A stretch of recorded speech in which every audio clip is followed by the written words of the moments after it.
Doing all right. Getting through those winter blues. Ready for spring. Yeah. Not a fan of snow. I don't mind it. I think I like it better like December, January. Like when you get it in February, March, and April, it just feels like Mother Nature's just being like, fuck you.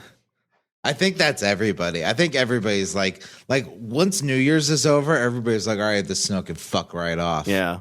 And it doesn't like, I remember a few like summers, like, or not summer snows, some like Christmas snows. But for the most part, they're more in that. And maybe I just didn't remember this because as a kid, like months really have no meaning. But like, it feels like now more like it's February and March is when we get our snows. Yes. Yes. I mean, when this comes out, it's going to be like, springtime probably. But like right now, we've had like a week where there's. Is there anything you'd like to say to future you?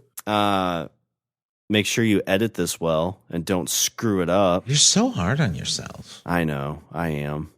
I have still been growing out my hair. Probably at the time when I actually release this, that my hair will probably be cut. But I got curls. What do you think of my curls? I like it. Yeah. I like it. I've got some little stuff. I like it. Keep it going. Yeah. I'll probably go until it gets like warm. Like probably I get that. May. I'll probably trim it all down. I usually cut mine in like end of March is what I usually wait for, end of March. And this beard's it's probably about the longest I've had it. Yours is much more full. Yours is much more full than mine. I am proud of my beard. I got good beard. You do. Yes, I completely agree.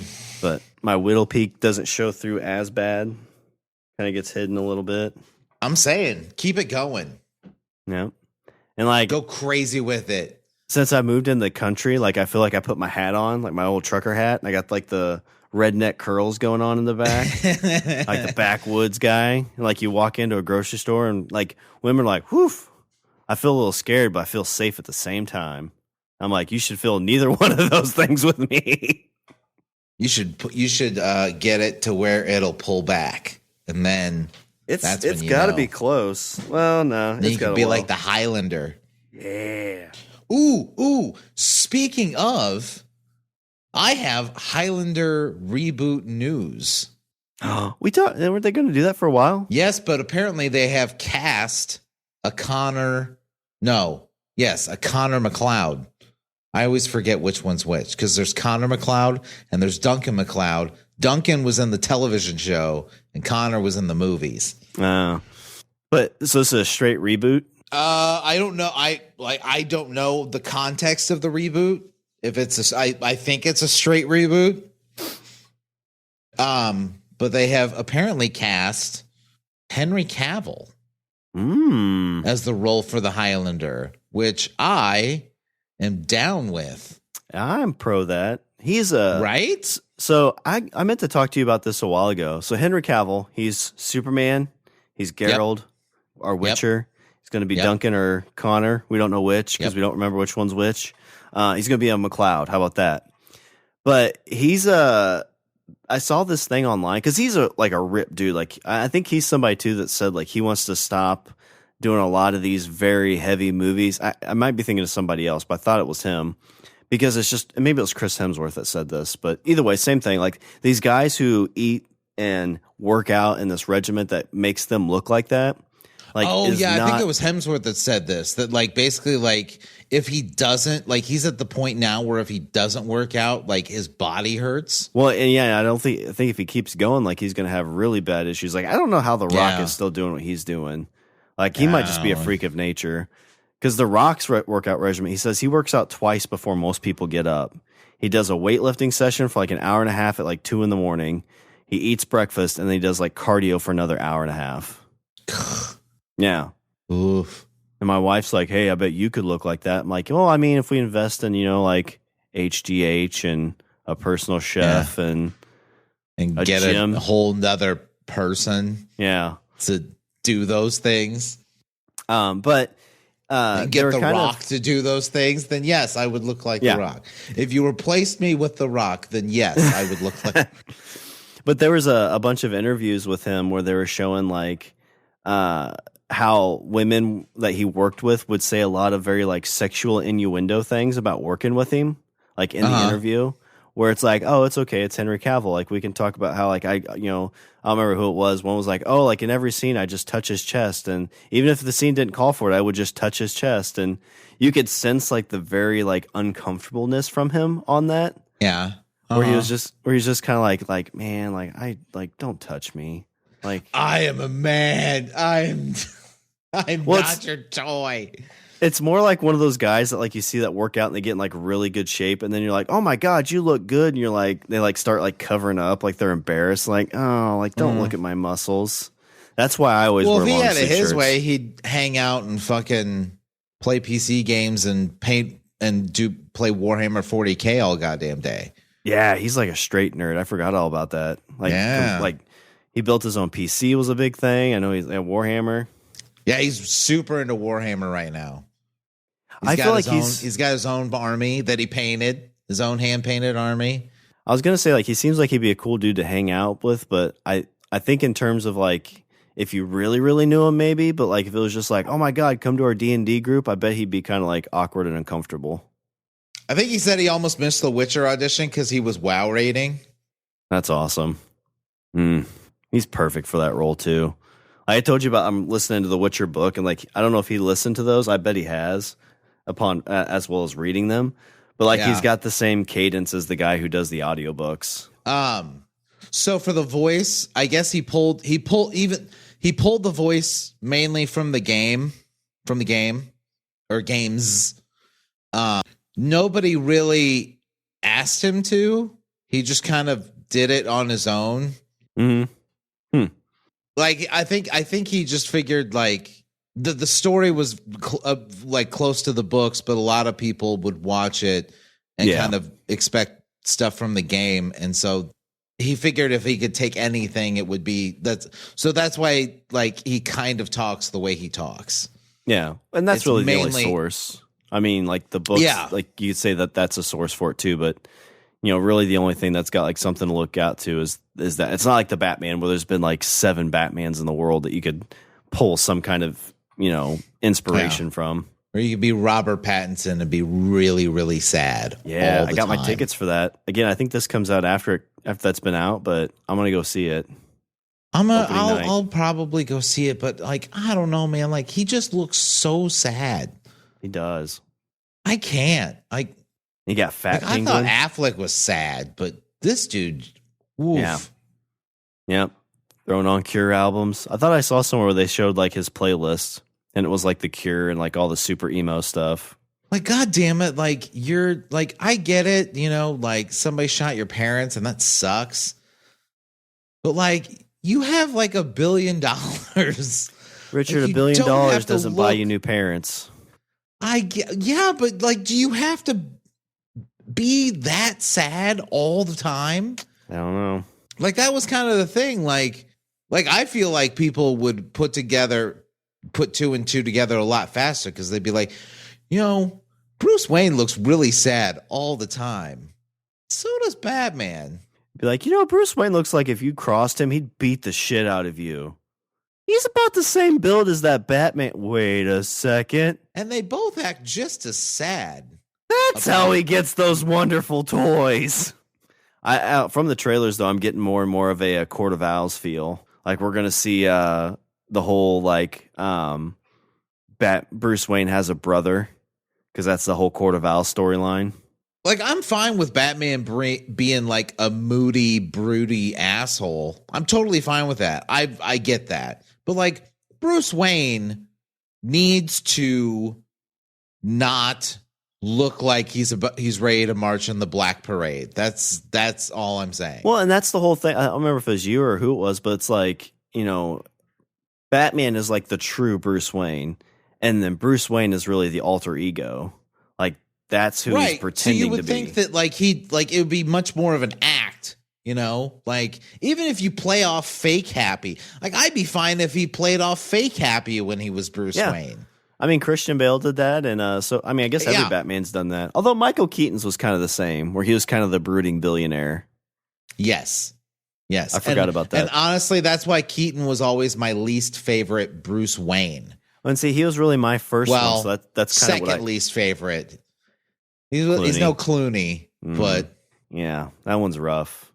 Like Batman Forever is a rough movie too. Like if you go back to watch it now, but when I watched as a kid, like I was telling you, like we just watched the beginning of episode 1 Star Wars with my son, and my son's like, "This is the greatest thing ever. That Jar Jar Binks is so cool." I'm like, watching it through your eyes, it's a lot better than what I remember. Yeah. So yeah, see, what should have happened is they should have put out a disclaimer before they release episode 1 and say, listen, you have to bring a 7-year-old with you to the movie or else you can't get in. Yeah. Because you're like, Jar Jar Binks. Everybody would have brought a 7-year-old and then been like, oh, okay, I get it. Yeah, because the kids are all repeating Jar Jar Binks. You sat there with your adult or teenage friends and you were like, what the fuck? Yeah. When's that Darth Maul guy show up? Oh, there he is. Where's he going to go? Oh, now he's cut in half. God damn it. Oh. That lightsaber scene was good, though. Darth Maul versus Qui-Gon and Obi-Wan. That was pretty cool. Yep. That was cool. Yeah. That was very good. And you got to see... we didn't know it at the time, but we got to see a whole bunch more Maul. Yeah, that's true. 20 years later. Well, it's almost like the Boba Fett effect. It's like you create this character like, oh, this is a one and done. And everybody's like, holy shit, this fucking thing is awesome. I can't wait to see more of... Oh, he's dead. Yeah. Yeah. You inadvertently create somebody cool and then you get rid of him. And it's like, oh, I shouldn't have done that. Yeah. But, it's Star Wars. So, they can always bring him back, which they did. And then we got, the new guys running it over on Disney Plus, and they're doing well. Obi-Wan's going to be coming out in May. Is it May or March? May 25th. Oh, instead of it's going to be May, it's going to be Obi-Wan. It's going to be Kenobi. How about that? Yeah. It's going to be Kenobi. Yeah, there we go. Better. See? That's better. Yeah. See, we had to workshop it. We got it there. Whew. What do you feel warmed up for a show? I'm gonna talk to you about magic. I love magic. Hey, Richard. I love it. Watch this. Oh my God. I'm taking my thumb off. You're taking your thumb off. How did you do that? Hey, Richard, come here. Guess what? Got your nose.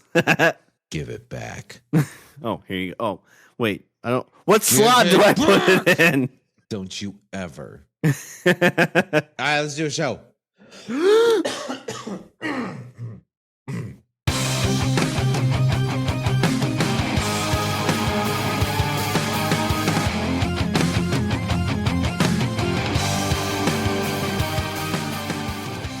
What's up, everybody? I'm Richard. And I'm the Amazing Shawn. And we're speaking the language of bromance. I feel like I should have air horns for you. Like, well, yeah, I was trying to go for we queued it up in our, 15-minute cold open. DJ podcaster. What would your magic name be? I feel like everybody does the amazing whatever, but I feel like it's got to be something different. You got a thesaurus amazing and figure it out from there. I would be the splendiferous spliff. I like that. Yeah. What would I be? Because then I could be a little silly. Yeah. And nobody would bat an eye because they'd be like, well, look at his name. I was never like a huge magic always kind of messed with my mind because I remember at some of my dad's work parties, they had some kid magicians and they did the whole ball trick where they put a ball in somebody's hand and then they do a whole thing and all the balls appear in that other person's hand. And you're like, what the fuck is this? Warlock shit. As a kid, I didn't like it because I'm like, that's suspect. I don't feel like something's right here. I feel like somebody's screwing around and messing with my mind, and I don't like to be fucked with. I was all about it. I was I didn't do magic, but I loved watching it. Even to this day, whenever I see it, or there's always the thing on TV too. I remember as a kid, they'd have this whole the guy's like, oh, and for all you at home, follow along because I'm going to figure this out. And there'd be 6 boxes and you'd have to you'd be like, all right, pick any box to start at. And you start at the box and then he has you move all over the place. And then all of a sudden it's like, bam, you're at like, he's like, oh, I bet you're right here. Or your thing was the ace of spades or the king of whatever. And I'm like, how the fuck did you get that? I hate it because I feel like I'm being manipulated because you are. You're technically being manipulated. Yes, and I don't like it. Don't like it. Yeah, relax. First they're doing that. Then they're doing a reverse mortgage on your home. Then they're repossessing your car. If you fall for a reverse mortgage, then But Richard, it's a great deal. You don't like magic. You're just gullible. They pay you to stay in your home. Until, it's theirs and then you leave. And then they're like, hey, you owe us rent. Like, but this is my home. It was. Ta-da! But no, so who is your... Because I was wanting to try to find like the history of magic to talk about this, because I got a guy who has a little interesting kind of situation that came up. But I kind of want to know, like, who's your favorite like magician? Ooh. I already know mine. Question. Because they kind of go to your silliness. I like Penn and Teller a lot. Penn and Teller is always my favorite. Yeah. Penn and Teller are very good. There was a guy a long time ago that did a lot of card tricks. His name was Ricky J. He did a lot of card tricks. He was very good at, he could take playing cards and throw them so hard that he could slice through watermelons. Oh yeah, the old like gambit trick. He could like throw a playing card and it would go through a watermelon. That's like pretty cool. Through one side and out the other side. Yeah. Yeah. I always like the card tossing, like in the hat. It's not quite through a watermelon, but still it's kind of a fun little trick. Like how hard like to throw a fucking playing card? Like that's crazy to me. Cause like it's a watermelon. Like that's thick ass skin. Well, yeah, and those cards aren't like super, I mean, they're sturdy, but I bet it was, I don't know. It was probably illusion. It was probably like an actual knife. It was like a card knife. Disagree. Okay, well, even if like there's a slit in the watermelon, that means you got to have like fucking pitch perfect aim. No, I meant the cards were like actually like some kind of steel or something like that, or the edges were like razor bladed. I disagree. I don't know. Disagree. I mean, I don't believe him enough that I'd give him a deck of cards of my own and tell him to throw them at me. Like, yeah, right. I mean, yeah. The trick of Penn and Teller did, I guess it was a Houdini trick that he wanted to do, but like I think it was his lawyers and his insurance company told Houdini, it's like, don't do it. Like, if you do this, we're not insuring you. But the trick is that one person stands in one spot, one person stands in the other, and they shoot a bullet through like a pane of glass. Oh, the magic bullet. Yeah, and the person catches it. So they catch it. They shoot it at each other and catch the bullet in each other's mouths. Well, this one was just one shooting to the other that I saw.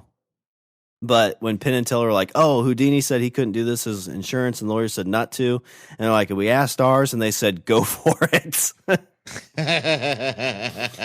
But even that, like there's some, like he did shoot a gun. I'm guessing, or I don't know. Maybe there was some kind of slip. Trick of hand, so with Penn, with Penn and Teller, the thing that they're always very cognizant of and will always inform the audience is that like what they are doing is they are tricking you. Yeah. What they are doing is what they're doing is not real. They might not always show you exactly how they do a thing, but they will always tell you that everything that they are doing is with complete safety.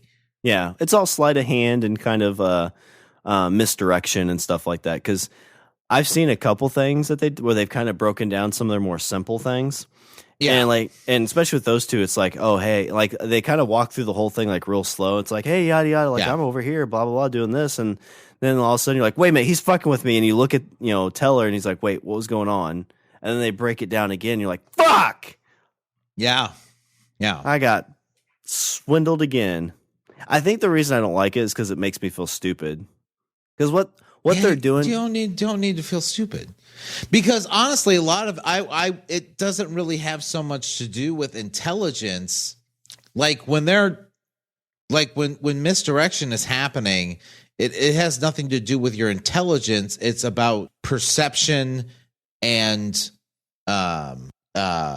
your attention span.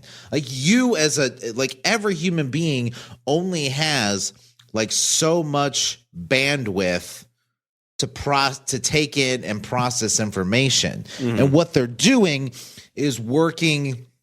What magicians do is they are working to not only misdirect your attention, misdirect that bandwidth, but they're also doing things at a speed that doesn't let you catch up. It doesn't let your perception catch up to it. Yeah, but they're so good at it. Yeah.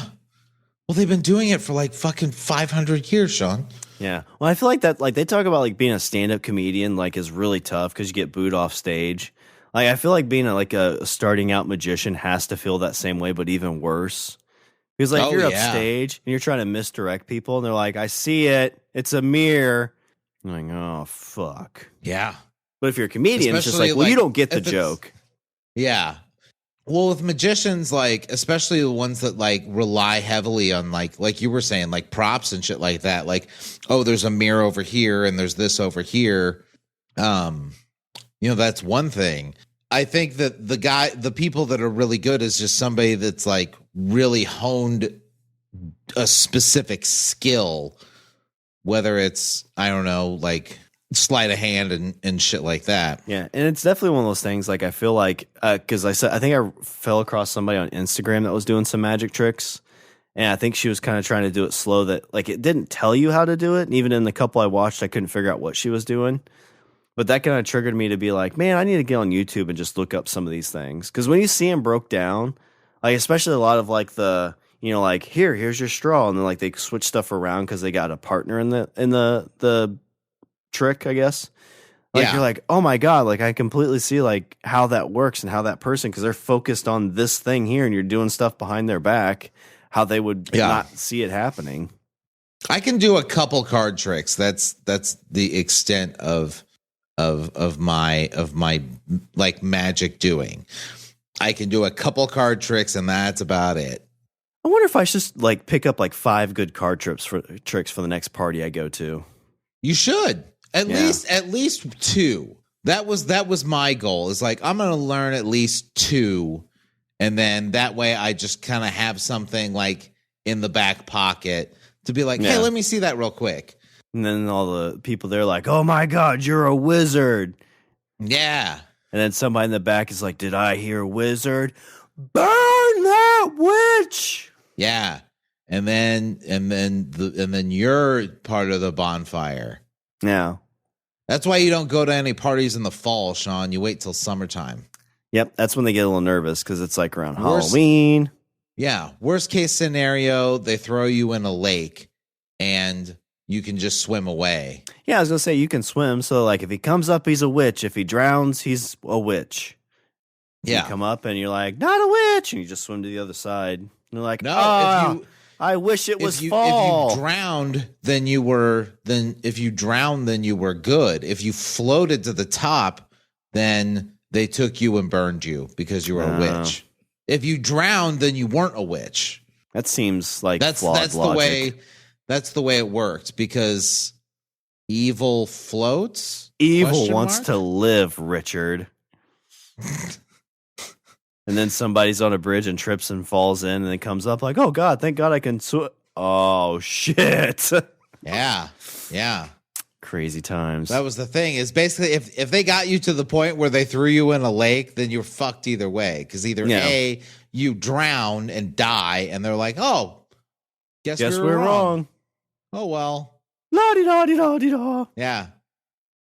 Or you manage to like float or get back to the top, and then they're like, I knew it, and then they grab you, and then they burn, and then they kill you anyway. That's like I said, like back in the day, they were so bored they had to come up with stuff. Like today, it's like I don't know if that would happen, because it's like, hey, I think so and so down the street's a witch. It's like, Well, I mean, like, there's a new Witcher on, and there's new Boba Fett, and I got this new game I want to play. Like, we'll just kind of see. We'll see how it goes.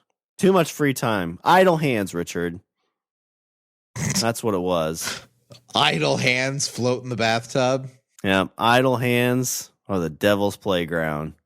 Speaking of idle hands, have you ever seen the Idle Hands movie? I haven't seen it, but I know what movie you're talking. I've never watched it in its entirety. Seth Green, right? Yeah, Seth Green's in it. Okay. The dude from Final Destination. There was some chick in it too. I can't remember which. I saw that movie way too many times before I was like 15. I loved it. It was a good movie. But the story, Richard, for tonight. Magic. So this is James. Oh my God, Randi. we were talking about one thing and now we're talking about this. Whoa. So you just did it. James Randi, he passed away in 2020.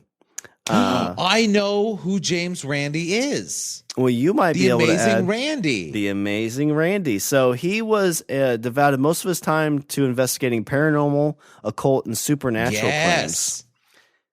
Oh my God. Like, okay, like this is actually no joke. I was watching a YouTube video about the Amazing Randi like a week ago. I'm not kidding. That's crazy. 100%. It's like he's here.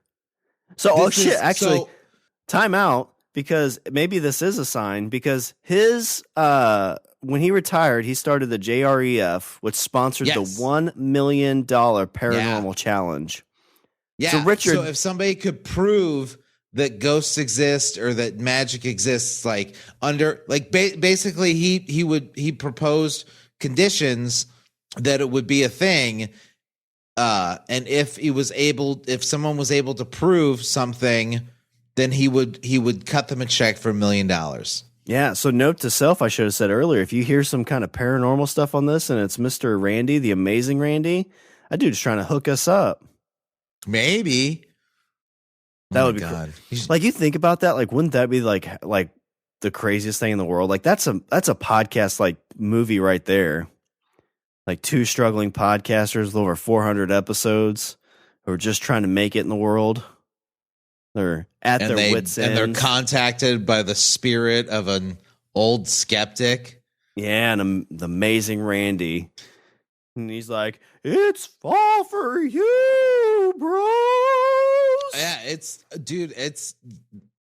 and honestly, like, the guy was like, he was a shorter guy and had like a gray beard. And this was in the 70s. So like he must have died at the age of like 811 years old. 92. How old he was he was born in 1928 and he died at the age of 92. He looks kind of like and this, I don't know when this picture was taken on his wiki, but he looks like a young David Letterman. Like a younger old David Letterman. I was gonna say like an old David Letterman, yeah, but younger. Yeah, exactly. Yeah, you're on the same wavelength I am. The YouTube video I saw, there was a guy, and this guy was this guy looked like the 1977, just like, or 1975, just like vomited him out. That's what this guy. Like this guy had the haircut and that porn star mustache, you know, not like Magnum PI, but just like bigger. Yeah, man. Like, okay. Side note, like you think about like porn star, like he had the porn star mustache and that was like in the 70s and 80s. 90s, I think, was like the full goatee, and then like the 2000s was just the goatee, and now it's headless. Like they don't even show dudes' heads anymore. So like we know you don't want to look at that. No. Why would you? I mean, it helps set the stage, like when the time frame is. Like, are beards in right now, or is it goatees? Well, is it chops? No, you can tell. You can tell by the way, by the way body hair looks from the neck down. Yeah, but that's how you can tell what era we're in. Yeah, because those dudes are waxing now, aren't they? Yeah. Man, I should go into that because I don't need to wax. Like, I'd be like the golden goose. Like, oh my God, look at that facial hair and that long, curly, long hair, and there's not a stitch of hair on his chest.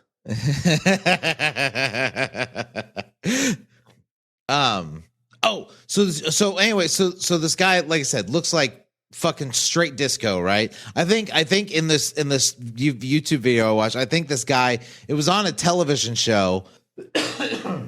I can't remember the name of the television show, but it was a YouTube video where, you know, it was recorded from this show from the 70s. But this guy, I can almost swear, I think he had an actual headband on while he was doing while he was showcasing his powers that I put in quotes, right? Okay. So what he said he could do, what this guy said he could do, disco guy, was that he could use psychic powers to turn pages in a telephone book without turning the pages, right? Mm-hmm. Is this in your thing? No, it's not my. I think I remember you telling me a little bit about this though. Okay, so the guy would he basically like move his hand over the telephone book, right? And then the pages would turn. And everybody's like, "Oh my god, he's got mind powers," right? Mm-hmm. And so this James Randi comes out and he's like, "Okay." He's like, I'm not saying that you do or do not have psychic powers or whatever. Actually, funny thing, the guy that was hosting the show, this television show, was Bob Barker. So this is wow. This is like pre-Price is Right Bob Barker. God damn that Bob Barker. Right? Okay. So James Randi,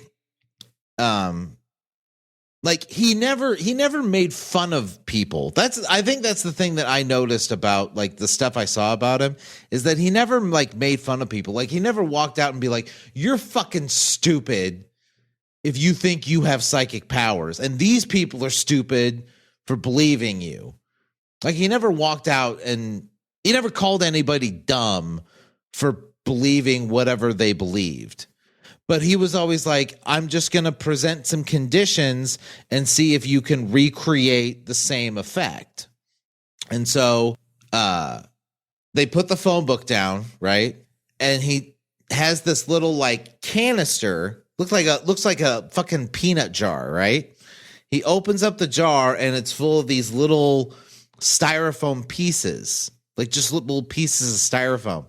And he sprinkles them all around the telephone book. And he's like, okay, all I want you to do is do exactly the same thing you were doing. Use your power to turn the pages in the telephone book while I have these little plastic pieces spread around the telephone book. So basically what he was implying is that this guy was like pushing and moving air to turn these pages. And so the guy like starts to try to do it, but he realizes that like if he does, the second he like tries to do it, his gig is up. His gig is up. And so he starts coming up with, well, can you move the pages, cuz I think those pages are going to stick together. And the guy's like, okay, yeah, that's no problem. And so they flip to a couple different pages, and he's like, are these acceptable? And he's like, they might be, I don't know. And he's like, I'm feeling kind of tired because I just already did it once, so I don't know if I can do it again. And you see him like he's putting his hands like around it to like he's feeling the aura of it or whatever. And eventually like he's like, I can't do it right now. I think I'm spent.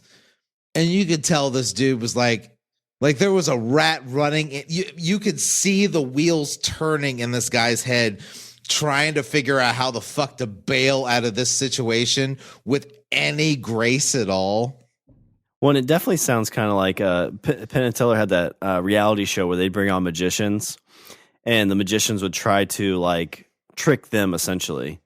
And like, I think I've never watched it, but you told me about it, where they wouldn't be like, oh, you did this, this, and this, and this. They'd be like, oh, we figured it out.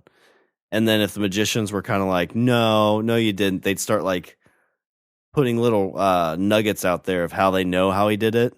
And it's kind of that same thing where it's they like, use code words. Yeah. And like once you're like, oh nope, you figured it out. All right, yep, we're good. Don't ruin my trick for me for everybody. Right. Yeah, they would make it a point not to ruin the guy's trick, but they would say like certain key words and phrases to like that the guy would pick up on. Mm-hmm. If things were really like, I don't know, like you kind of have, but you kind of haven't, then in some cases they would actually walk up there and like whisper in the guy's ear. Oh, okay. And there have been times where like they whisper in the guy's ear and the guy's like, no, that's not how I did it. And they were like, well then, yeah, you fucking got us because we don't know. I wonder how much of that was they actually saw it or just they're just kind of like, because like you do something for long enough, you just kind of know, like it's like skinning a cat kind of thing. Like there's, there's 9 ways to do it, but I feel like a lot of it I feel like not a lot of it. I feel like all of it has more to do with just their like 30 almost 40 years experience. Yeah, which I feel is a little bit cheating on their part because like you can kind of like, oh, okay, they're doing this type of trick, so there's this one of 5 ways they did it. Well, they did this thing too, so that narrows it down to these 3. I want to say it was number 2. You don't know for sure. You just like, it's probably number 2. Well, see, and that's the thing is like, I mean, there are times where like they'll either say they have no idea or they guess and they're completely wrong. Yeah. Do they come out and say that they guessed or? Yeah. Well, and the reason I know that is because they have another magician that works with them. And I can't remember that guy's name. Oh, fuck. I don't remember the guy's name. But they have a third magician that has worked with Penn and Teller for like years. But he works backstage, like behind the scenes of this show. And he knows what they do because he helps them he helps the contestants like with their tricks. Okay. So there is a person. There's like a judge that knows kind of thing. Yeah. So he knows exactly what they're doing because the guy will explain it to him. Mm-hmm. And this guy has also been a magician for like 50 plus years. So he's not talking, but this guy knows how all the tricks are done. And so if Penn and Teller say something, then they can have this, like basically arbiter off to the side. That's like, no, you guys are wrong. Yeah. That's cool. I need to like find those and watch them because I think those would be interesting. I feel like pretty interesting. Like magicians, like there's like a couple subcultures of like these skills or jobs that like have weird kind of things around stuff like that, like magicians, comedians, wrestlers, and clowns. Mm-hmm. Like clowns have all these like tricks that they have, and they're like, "Well, this is how you hid the body." And it's like, looks like you got me, stab. Good thing this car can fit a lot of clowns. But I was going to talk about one of the things that he kind of like when he was younger and was kind of exposed, not really exposed for, like basically like you said, he kind of came out and was like, he's not like any of this magical being. And this person called him out on that. And it's he's like, well, no, it's a trick. He's like, no, you're not tricking us. You're using your psychic abilities for this. And we may get to that still. It's kind of a shorter piece of this. But I'm really intrigued by the $1 million paranormal challenge that he set up. So this was offered by the JREF, the James Randi Educational Foundation, to pay out $1 million to anyone who could demonstrate a supernatural or paranormal ability under agreed upon specific scientific testing criteria. And like you said, like he did that with that one dude with the paper. I was just skimming through this real quick. Yeah. Like, I don't know if you remember Sylvia Brown or John Edwards. I do remember Sylvia Brown. I remember Edwards. There used to be a late night. There was a late night radio show I used to listen to that she was on occasionally. Yeah, and so this was set up in 1964, where Randi offered $1,000 prize, which he increased to $10,000. And later, Lexington Broadcasting wanted Randi to do a show called the 10,000 Psychic Prize, so they added $90,000 to it. And then a guy named Rick Adams donated $1 million for the prize. So this prize, I think, is still out there. Right now, they're not taking. Where did I see? Let me go to this other article. They're not taking. In 2015, they said they're no longer accepting applicants directly from people claiming to have paranormal power, but will only offer the challenge to anyone who passes a preliminary test that meets their approval. So I'm guessing they probably got a ton of people. It's like, I can move books with my mind. Yeah. Yeah. But like, when you think about him, like throughout his history, he tried to like discover all these things that were going on, or kind of like, he was called the debunker, I believe is one of the nicknames he got. Yes. Yeah. Well, because that was kind of his thing. They like these shows would bring him on to basically like call bullshit on all these people. When you look like somebody like Sylvia Browne, and like when I talk about like when I feel like people take advantage of me with this kind of stuff, not really take advantage, but like they're trying to like trick you, right? Like with most, like Penn and Teller or most magicians, like it's a harmless trick. It's like, oh, this pencil's behind your head, or oh my gosh, I took your thumb off, or oh, I got your nose. Right. But with people it's one thing to be like, oh, find the, like, hey, let's play 3-card money, find the queen, or find the ball under the 3 cups. It's one thing to do that, but it's another thing to be like, hey, give me $4,000 and I'll help you talk to a dead relative. Yeah, because I remember John Edwards would always do it. He's like, oh, and like South Park, I think, did the best parody of this. Because I think it was Stan showed up and he's like, no, he's just like, he's basically narrowing it down through questions. Like, I can do the same thing. I'm thinking of somebody with the letter A. He's like, oh, I've got an Aunt Adna. Oh, Aunt Adna, yeah. She, I see her wearing something red. Oh my God, she loved roses. Because that's all John Edwards did, right? It's like, yeah. I see A, B, C, D, E, F, D. G. That's me. Your husband, brother, aunt, brother, uncle, my dad, father. Yes, your dad. Okay. Yeah, your dad. His name's hang on, it's coming to me. It's David, Donnie. It was Paul. Oh yeah, Paul. Where'd the D come from? Why calling him dad? No, where'd the D came from? My mom's here. Whoa. But yeah, he tried to get, and like those people really kind of take advantage. He also talked about it was Peter Popoff. I don't know if you know who he is, but he was one of those televangelists that like people would come on TV and he would touch them and heal them, kind of thing. Okay. And another thing that like, I mean, in some instances you could say it's almost like a placebo effect, but I was going to say snake oil salesman, but I mean, I feel like you're being nice about it. Well, and it'd be one thing if somebody was doing that for free, but most of those people don't, and they take advantage of somebody who's like in a really bad place. Like one scene that like I said, it's like a snake oil salesman. Yeah.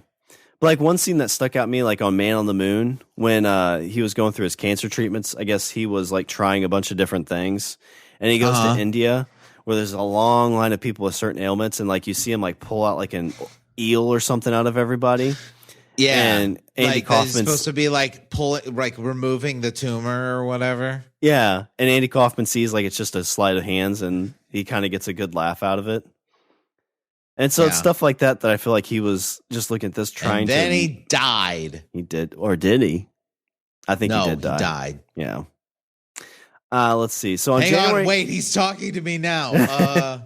His name starts with an A. It's K, M, Mickey Mouse, Donald Duck. No, it was Mighty Mouse.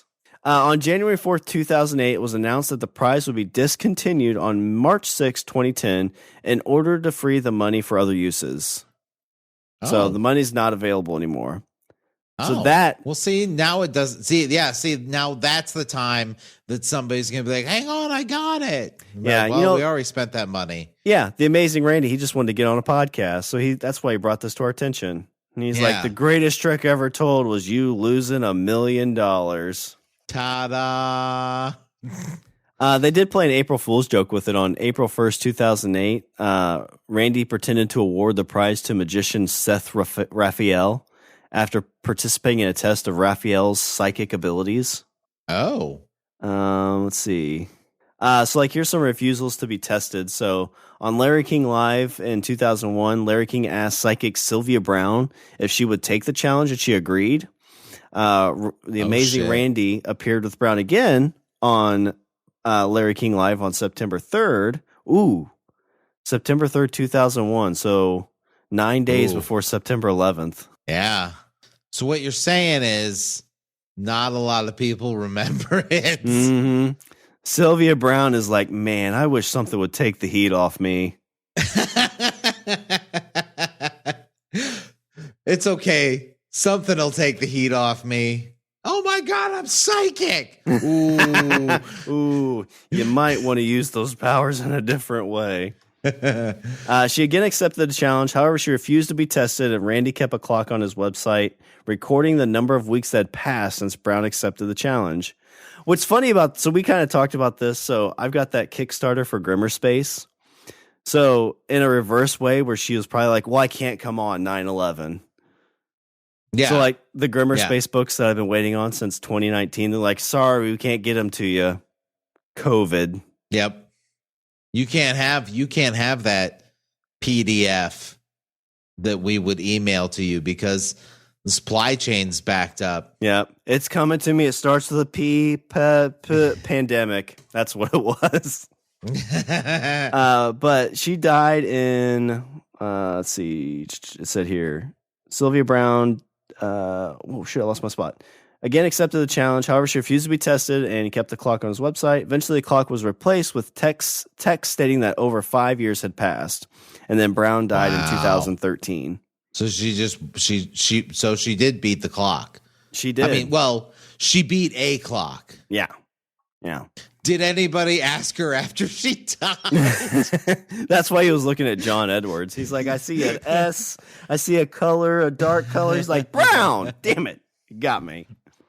In another appearance on Larry King Live on January 26, 2007, Randi challenged psychic Rosemary Altia to take the $1 million challenge. On Altia and Randi's June 5th, 2001 meeting on the same show, Altia refused to take the challenge, calling it a trick. Instead, in part, replied, I agree with what he says, that there are many, many people claim to be spiritual mediums. They claim to talk to the dead. There are many people, we all know this. There are cheats and charlatans everywhere. And then Randi's response was to just suggest that Altia was also one of the cheats and charlatans. In an appearance on ITV's The Morning on September 27, 2011, magician Paul Zenon challenged Welsh psychic Leah Catherine to take the $1 million challenge, and she accepted. Philip, the morning host, stated that the program would pay for her flight to the U.S. to be tested, but she backed out of the challenge, claiming it was dodgy and set up to make it impossible to pass. It was dodgy? What was dodgy about it? I don't know. So, okay, so do you know what the quote unquote challenge is? Like, what are the conditions that he put out there? I guess what I'm asking is, like, how do you definitively disprove a psychic? Because that's essentially what he's doing. Yeah, so I've got a list of people who tried, and it explains what the test was. Okay, awesome.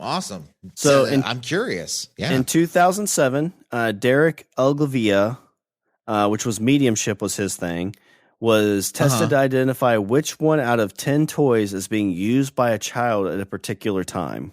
So basically, the kid's in a separate room. One kid is playing with a toy out of 10 kids, and he has to pick the kid. No, one kid has an option of 10 toys, and he has to pick which toy the kid's playing with.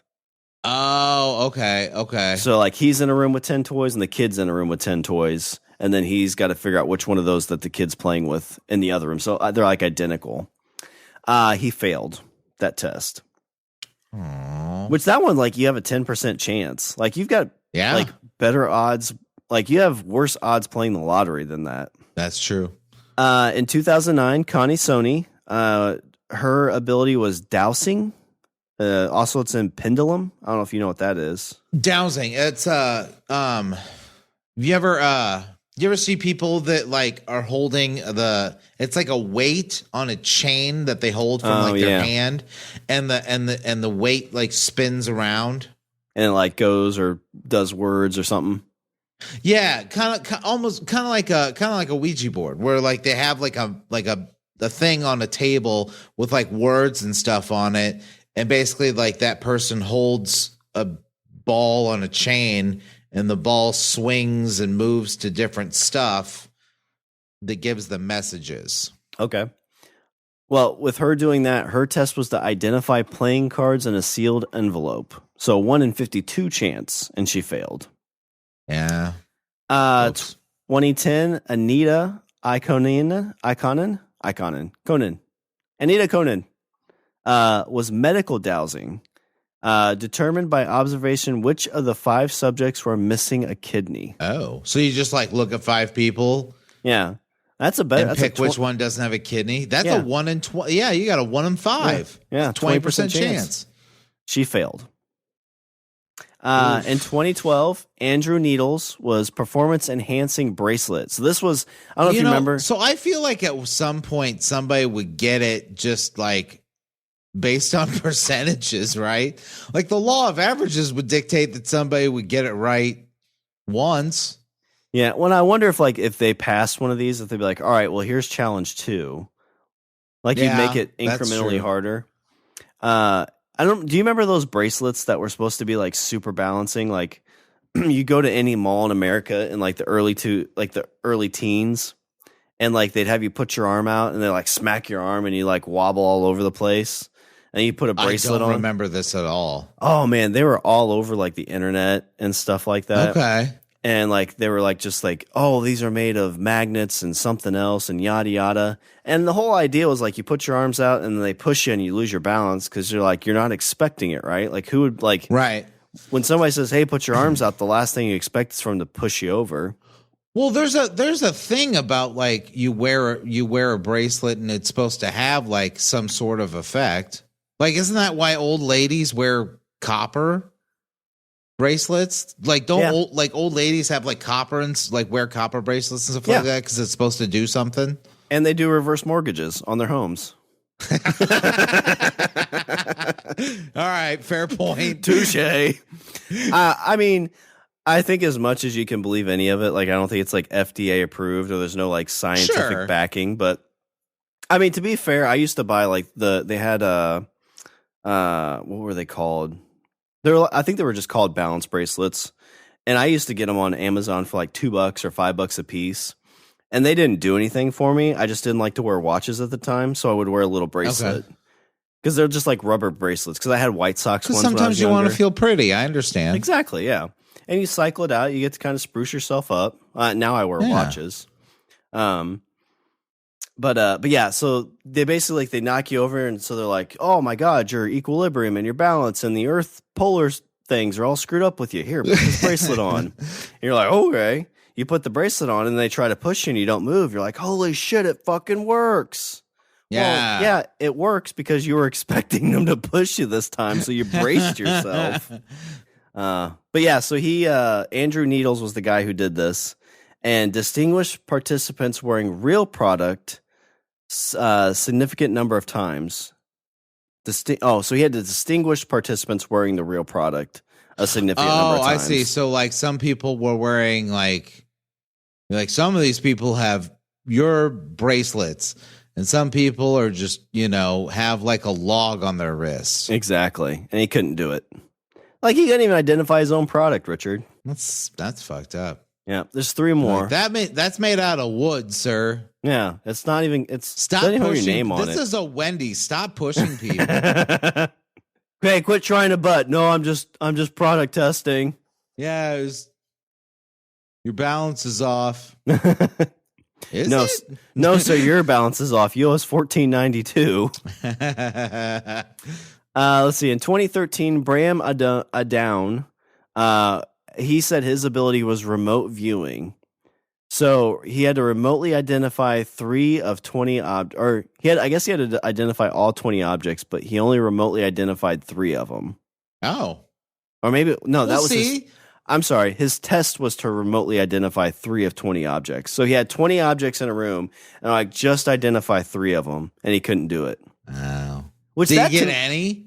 Nah, I don't think so. It doesn't say if he did. But to me, that's like a 1 in a million shot, and you got to do it 3 times, right? Like, the board game Trouble. It was Risk. Oh, damn it. My pride. In 2014, Fei Wang said that they could send energy through his hand that can be felt by another person. So his test was to send electricity to the hand, which should be felt correctly 8 out of 9 times. So basically, this guy would just rub his feet on the carpet and shock people. And you can do that once, but you couldn't do it, 8 out of 9 times. And then 2015, but before you do, wear this bracelet. And then in 2015, they didn't have anybody specific. It was kind of a demonstration test. They had Ethernet cables that are claimed to be directional. And so volunteers were played sound twice and were asked to determine which cable had the highest sound quality. Nobody passed that as well. Oh, okay. So what you're saying is that he started to move away from debunking psychics and stuff like that and started to debunk advertising myths. Oh, yeah, I guess so. Yeah. Oh, yeah. So, okay. All right. The whole HDMI cable? Here's my theory is that once he started to do that, that's when corporate America got nervous and they offed him. They killed that poor 92-year-old man in the prime of his life. Maybe. It was 5 years later after that Ethernet test. Right when he was getting started. No, boys, I think we can get him. Yeah, that's it's interesting. The whole HDMI cable. You'll hear people be like, "Oh no!" I don't know if they're still around, but there used to be monster cables. I don't remember if you ever heard of those. Oh my god, I remember people like, "Oh, a monster cable." I'm like, I'm not paying $40-$50 for a fucking HDMI cable. Oh, dude, when I can go to that. I used to buy, honestly, no joke. I used to buy HDMI cables. I used to buy them from Goodwill for $4. Oh shit, Monster's still around. I got one super great. Cheap now they're somehow. gonna come after me, Sean, because Probably. I was just knocking them. They're gonna Randy me, Sean. Gotta buy it on Amazon. How much is this thing? Oh shit, they're gonna wait till I'm 92 years old and they're gonna kill me. No, corporate it's already been caught up to him because now this cable's only $10. Oh shit, that's almost Goodwill prices. Mm-hmm. Yeah, I think I got there's an ultra high speed 8K one for almost $40. Here's one for a couple for 17. Yeah, they've got the gaming ones. That's a cable's a cable. Where I interned at, they sold monster cables there, so this would have been in the late 2000s. And so these were when HDMI cords were really just starting to come out. And so they're here's a $99 monster cable. Oh my God, it's got gold 1080p was barely a thing at that point. Yeah, barely. It was just starting to come out. And like you said, at this point now, it's I'm going to go buy this one for $4 and it's going to work just fine. Yes. But that's the amazing Randi, Richard. So at one point he was trying to tell people, hey, I'm not some kind of psychic. I'm just a dude that, is kind of tricking you. And he got bullied and said, no, you're actually a psychic. So he dedicated the rest of his life to figure out if there truly was a psychic out there, and never was successul. He never found his white whale. He really was amazing. But I always got the impression it didn't have anything to do. I think part of it had to do with he didn't like seeing people getting taken advantage of. But that's the skeptic in I think that was the skeptic in him and the skeptic in everyone. But I also think for him there was a part of it that, like, if there was such a thing as psychic ability or remote viewing or being able to speak with the dead, like, why would you not want to, like, be the person that is able to, like, fucking prove it? Yeah. Oh, 100%. Yeah, I feel like how he's awesome would that fucking be? I feel like he's my spirit animal in that sense, because it's kind of like the people who look for cryptos and stuff, or cryptology, where they like, but they fake it. Like, you get kind of annoyed at times when, like, you're like I really want to know if there's really a Bigfoot out there. And these people try to, like, be like, oh, I got a Bigfoot. And you're like, no, that's not a Bigfoot. Like, why are you lying? Like, stop it. Yeah. It's like, I want to know if this is real. And it's kind of like proving the unprovable kind of thing. Yeah.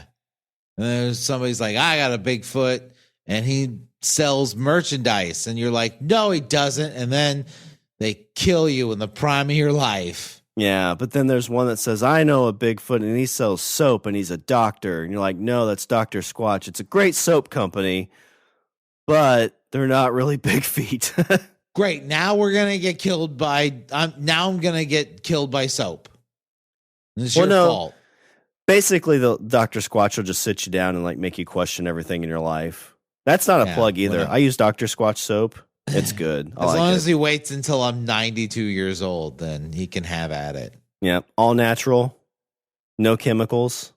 Good stuff. But as we're tidying this up, Richard, what do you have for some Richard's closing thoughts? Skepticism is not cynicism. Skepticism can be a positive thing, a positive force in the world. Basically, you don't, just because you're a skeptic doesn't mean you're an asshole. And I think people that are skeptical of things should also know that they don't have to be an asshole. Very, very true. They could be amazing. Yeah, live like Amazing Randi. Be skeptical, but be humble. Yeah. Yeah. All right, well, let me do a little bit of housekeeping. Visit our website, we're at languageofbromance.com. Follow us on Twitter and Instagram at languageofbro. Email us at bros@languageofbromance.com. And we always like to thank our two patrons, the ones that come back every single month to say, keep up the good work. And that is Wendy and Aaron. They give us money to prove that we will say their names at the end of the show. Yep. We succeed at their challenge every week. All right. Well, is there anything else before I close her out? No, I'm good, sir. All right. Well, that's all the Bromance have for this show. I'm Shawn. And I'm Richard. And remember, don't B-O-Y. B-O-Y not. Unless somebody's talking to dead people, and then you should say how. There you go. Ooh. Yeah.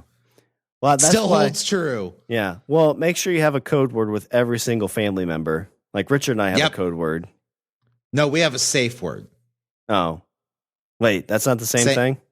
Depends on what circles you run in, my friend. Pineapple!